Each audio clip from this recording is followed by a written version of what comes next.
So let me just say that I've been barking about this since last summer. People who have been following the Magical Monday podcasts, or new people if you want to go back to like July or August and start ratcheting through the Magical Mondays, feel free to, because I've been talking about this particular time of year, spring of 2025, for quite a while. Haven't you? I remember a year ago. Oh yeah, my goodness gracious me, guys. I am certainly not saying that I am the almighty astrologer and the only person that could interpret this star language, because I'm certainly not.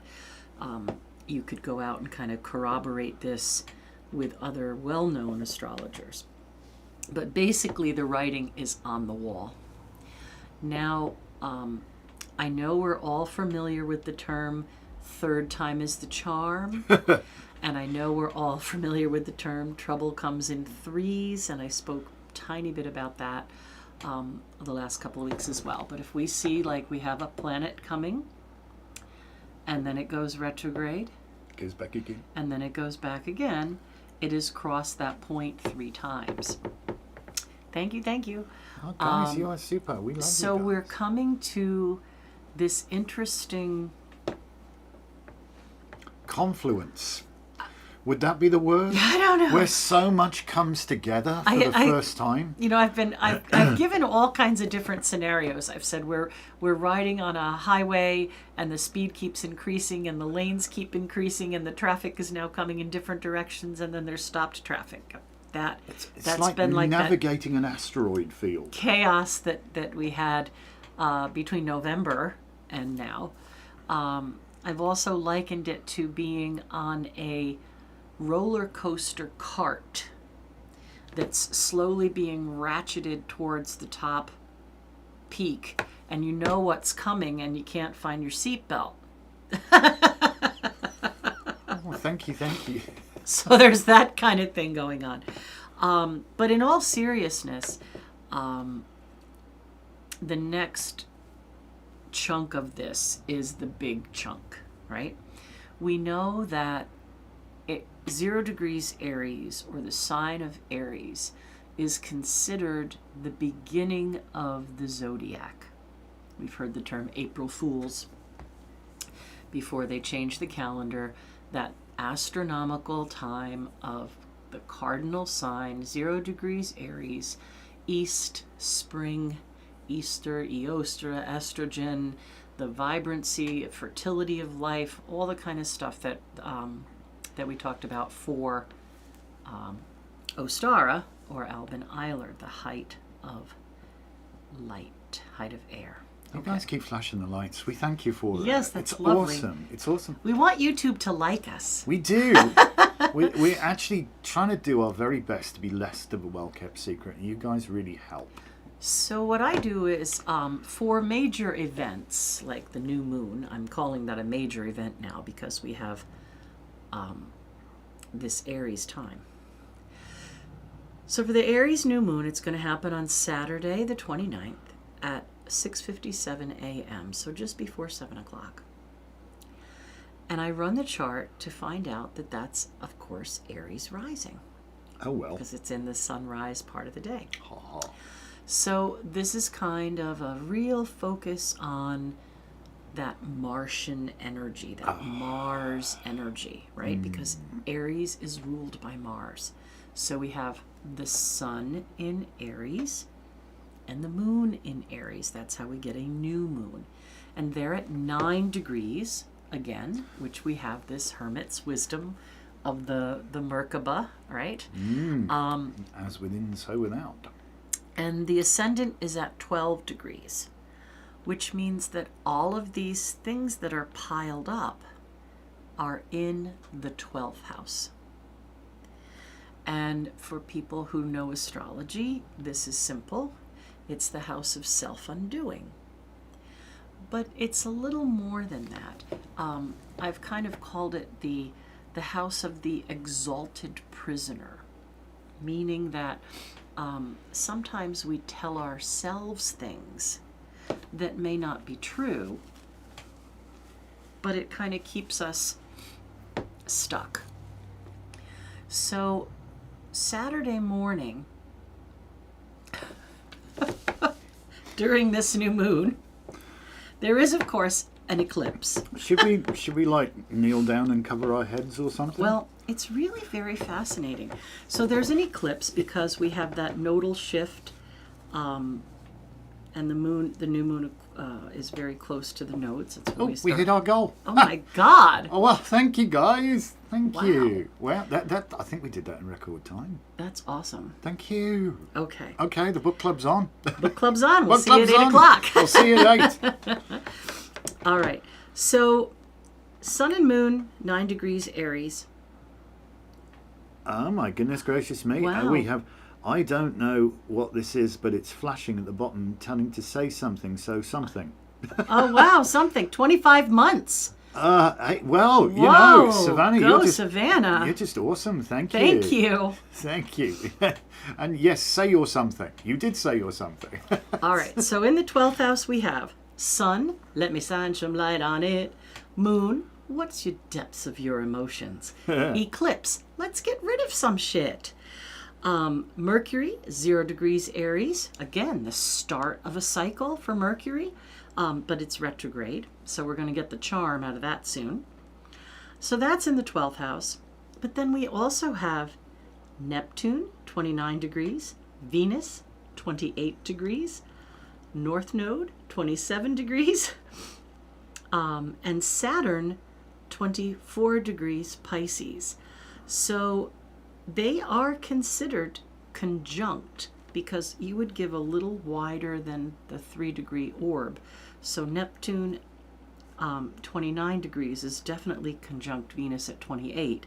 But we would also feel the conjunction of the Neptune-Saturn dance that's going on. So this means in the 12th house, on the morning of the new moon and the eclipse, Aries rising, we have Sun, Moon, Mercury, Neptune, Venus, North Node, and Saturn. So we All have in the 12th house? all in the 12th house. So Oh, we have God, no. lessons and restrictions. What are you going to do with the tools in your toolbox? What do you value and how do you value it? What's an illusion that you want to tear down? How are you going to communicate this illusion without being aggressive? And what do you want to start for the start of the astronomical year that we had at Ostara? How do you feel about it? All right. So that's interesting. But wait, there's more. It's like Ronco today. Oh, it's... We know that Mars is in Cancer, right? So Mars is in Cancer, and that's the mama bear syndrome, right? Mars, the aggressor, the one who wants to activate, the one who wants to push, the one who wants to go, the one who wants to drive their passions forward, is hosting Cancer. Let's see, my idea of a favorite date would be you coming to my house. We'll cook dinner together and watch a movie. Oh, isn't my favourite date April 14th? It's just warm enough that you don't necessarily need a jacket. Oh, dear God. That's from miscongeniality. He likes to distract. Anyway, well, Mars is going to be at 22 degrees Cancer. So Mars is trining those Piscean things. But a trine is a good thing. A trine gives us positive energy to figure it out. So here we may feel restricted and trying to figure out what to do and trying to figure out what's an illusion and trying to let go of something that doesn't serve us and trying to start a new routine or a new cycle. And we have Mars, who wants to drive that forward, in Cancer, who wants to nurture us and mother us and help us find answers. That's pretty good. But there's always two sides to the story. Always. We really are on Al Ghul watch now. All right. So again, Don't preaching lose to your the head. choir, those of you who've heard before about Al Ghul, the fixed Arabic star, which we get the word decapitated from. Ghoulish. Ghoulish, right? So if we think about this little sentence, right? If we translated farm from ancient Arabic, we don't actually get the word farm. We get the understanding of how to harness nature for sustenance. So when we get the word decapitate, we don't just necessarily mean, King Charles is going to decapitate Trump, but we There's a thought. we mean that people are going to start really losing their minds. Well, we're getting the third time is the charm, right? This little dance of Uranus, chaos, panic, and disorder, had its first go in July, and then it went backwards we saw it again in November, lovely election, and now we're going to get the third time is the charm in April. But Uranus is at 24 degrees and it's direct right now, and Al Ghul is at 25 degrees. So we can definitely feel this. It's not at its perfection, which means they are completely in the same spot, but it's close enough now that we are really starting to see the zombie apocalypse. And my prediction as we go forward is... Be careful on the roads is what Oh, I want to yeah. say. I don't know what's happened to people. They seem to have lost the ability to drive, All right. I really think that as we head towards the Mars-Pluto opposition, right? Pluto, age of Aquarius. We want everything to be perfect. We want humanity to know and see, and we want to expose all these truths. Right. Is going to be in an opposition with Mars when Mars gets back into Leo. So, Mars, aggressive, action, passion. Leo, fame, get it out there. Did you see me? Did you see me? Right? Is going to oppose Pluto, who wants to expose the secrets. Here's an interesting one. Our average view duration has just hit 11 minutes and 11 seconds. I don't like 11:11. Anyway, Just one of those synchronicities. So as the truth starts to come out, as we start to see things come forward and bits and pieces come out of puzzle pieces that we have to put together, like different people disappearing off the planet, and different threats being made to cover things up, or different threats being made to expose something. This is going to be tantamount to what's happening over these next few weeks. All right. Maybe we're just hacked into. We just had a little blip there. I think we just momentarily disappeared from the screen. Just for a second. Yeah. So the closer we get to this Al Ghul perfection, where Uranus reaches 25 degrees, it's at 24 now, moving direct, you're going to see a lot of people just check out. And again, I don't just mean like physically die or be killed, which is a possibility, but you may also see them like check out mentally or check out emotionally, So over these next 5 weeks, it may be that you lose some people, meaning that they just shut down. They cannot deal with the energy. Yeah. And the fixed signs, I believe, are going to be affected most, which are Aquarius, Leo, Taurus, Scorpio, because a lot of this stuff is happening in fixed signs as we go into April. Right now, the cardinal signs, right?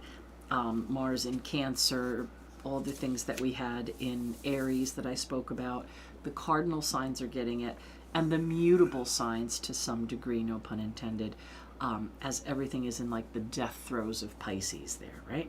Right. But as we move forward and that Al Ghul activation starts and that Mars-Pluto opposition starts, and you kind of look at those, you have 3 of the 4 fixed signs, right? You have Pluto in Aquarius, Mars in Leo. Do you mind if I just turn this off because it's getting right up my nostrils?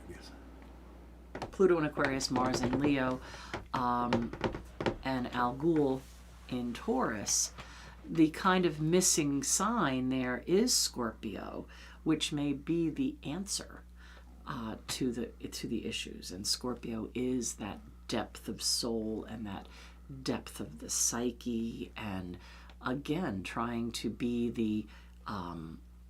the ultimate spy who exposes the truth. So There's some stuff going to come out. Aries, there's such a head of steam built at this moment in time. These next few weeks, as we move through Aries into Taurus, it's going to be very intense, and you're going to, again, to see some people check out. Some literally, some mentally, some emotionally. Some will just check into a loony bin, you know? Right? No, they'll just be the zombie apocalypse because they can't cope. Right?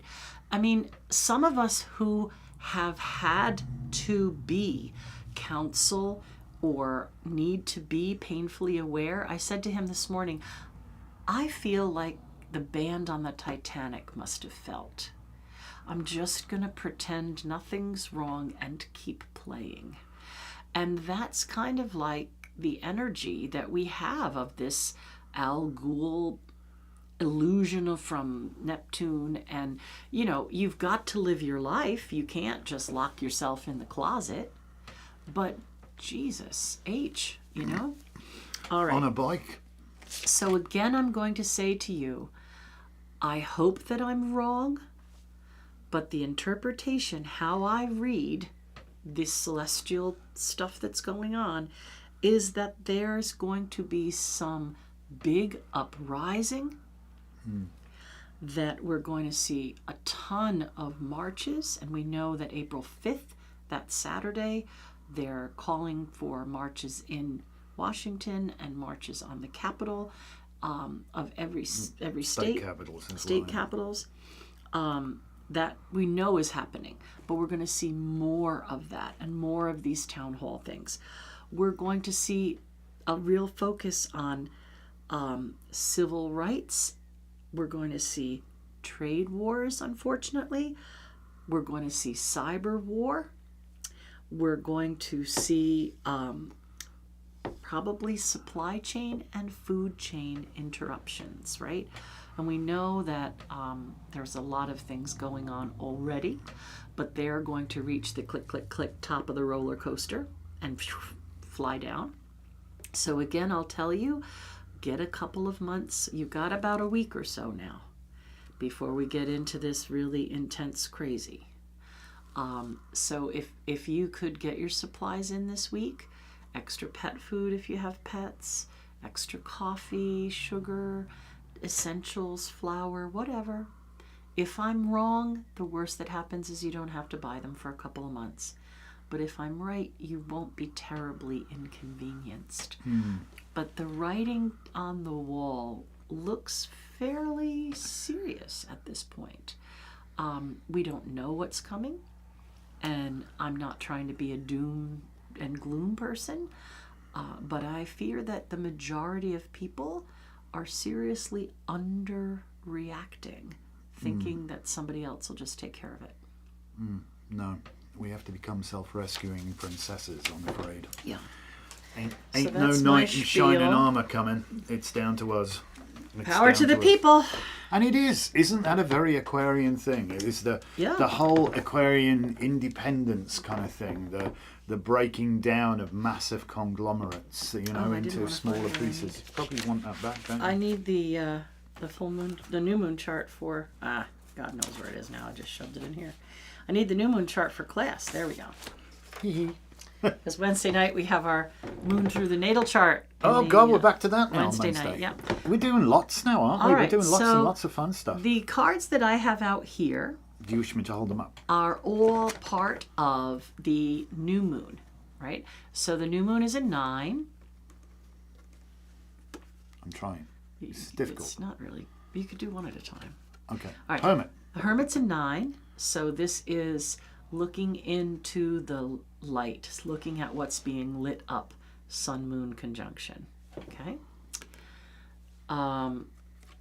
This card is also a 9, the Moon, and this I would say is more like your Neptune Saturn conjunction. What is a real lesson to learn, and what is an illusion trying to force you to incarcerate yourself. And then Aries is very predominant at this time. So we need to try to ground ourselves and focus and use that strength and wisdom. And these are what we're being offered for these next. They don't all three fit. They don't? No. Okay. That's what I'm like. I'm sorry. Started to wrinkle the bottom, and perfectionist me couldn't have that. Can't do that. All right. Can't do it. So this is what we have for our new moon energy. And you definitely want to pay attention. Yeah. Savannah's asking, when can we breathe again? Well, keep breathing. August. Keep breathing. Because, it's the secret of a long life is continuing to breathe. I'm afraid August. But even if something were to come to light today, it would take a little bit of time. Oh, yeah, because you've got to go through the whole gamut of absolute denial before anything becomes actually proven, All right, so, wow, good thing, Saturday, Psychic Fair. Perfect day to come to the shop. There you go. Thank you for the shameless plug. How am I